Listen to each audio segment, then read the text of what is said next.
Hello, my name is Estefania M, and welcome to my video about sociolinguistics. I hope you learned as much as I did while making this.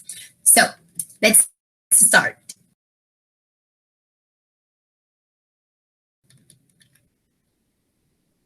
Okay, first we need to remember that sociolinguistics is the study of the relation or link between language and society. Now, where do we create this bond between this and the schools of thought?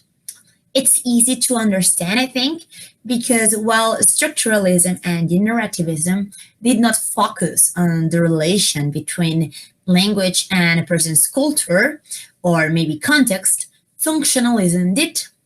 This school included an important factor of language, which is the social-cultural aspect, explaining that language was not only about creating grammatically correct sentences, but also about people's knowledge of how and when to use these sentences, regarding, of course, to the context. Okay, so I think the best example to understand this is to imagine that I meet a friend. Okay, I meet a friend of mine, and maybe I could easily say, "Hey, what's up?" or "How you doing?"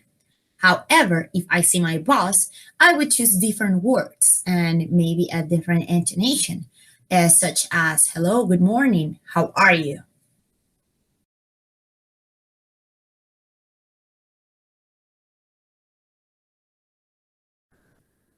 Okay, so from my point of view, sociolinguistics is crucial when explaining the linguistic changes throughout history, because these changes are not only related to grammar, but society, class, gender, age, and culture have a powerful influence on these variations.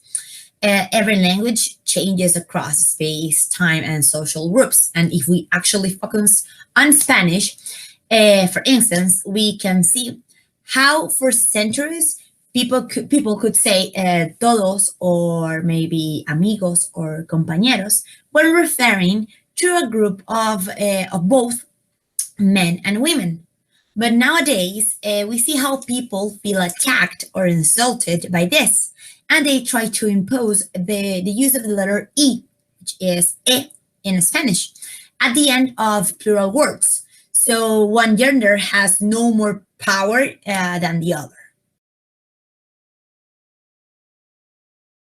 I would consider that blocks and triggers definition is the most social linguistic one. And I quote, a language is a system of arbitrary vocal symbols by means of which a social group cooperates.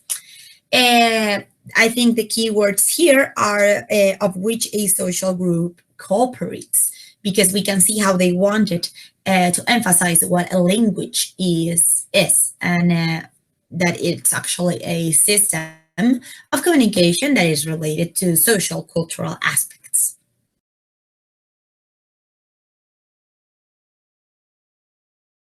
When we try to analyze language from a social cultural perspective, we relate social linguistics with sociology, anthropology, and with social psychology.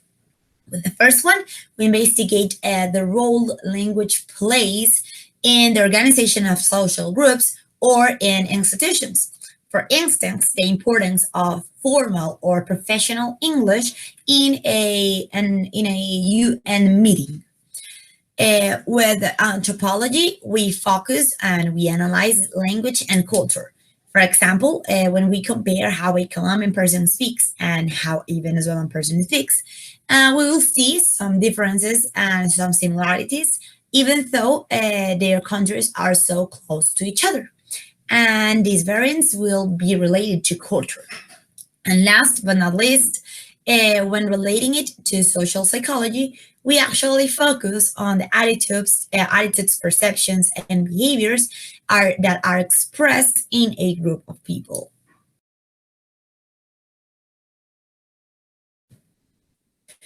I think every single one of the properties of human language could be addressed by social linguistics.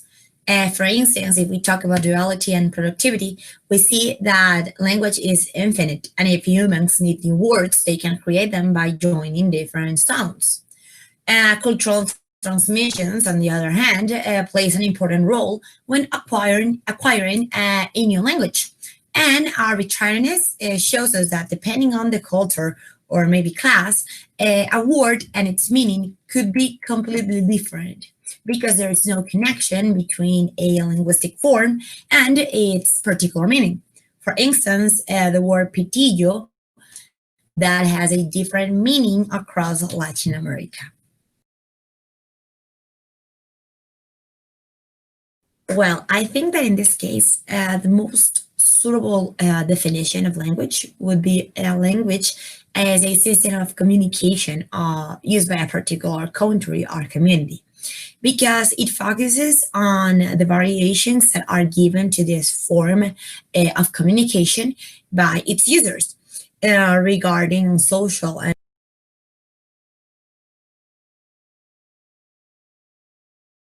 well, yes, I think we can perfectly use social linguistics to do diachronic research because we know that diachronic linguistic is the study of the evolution of a language throughout time.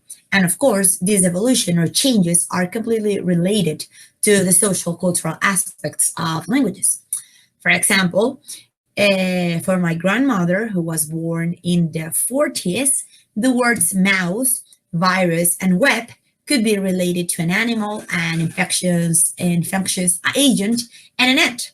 However, for me, a person who has lived all her life with computers, when I hear these words, I could actually connect them with a computer accessory, uh, a computer program that is designed to cause faults or destroy data, and maybe a system for finding information on the internet.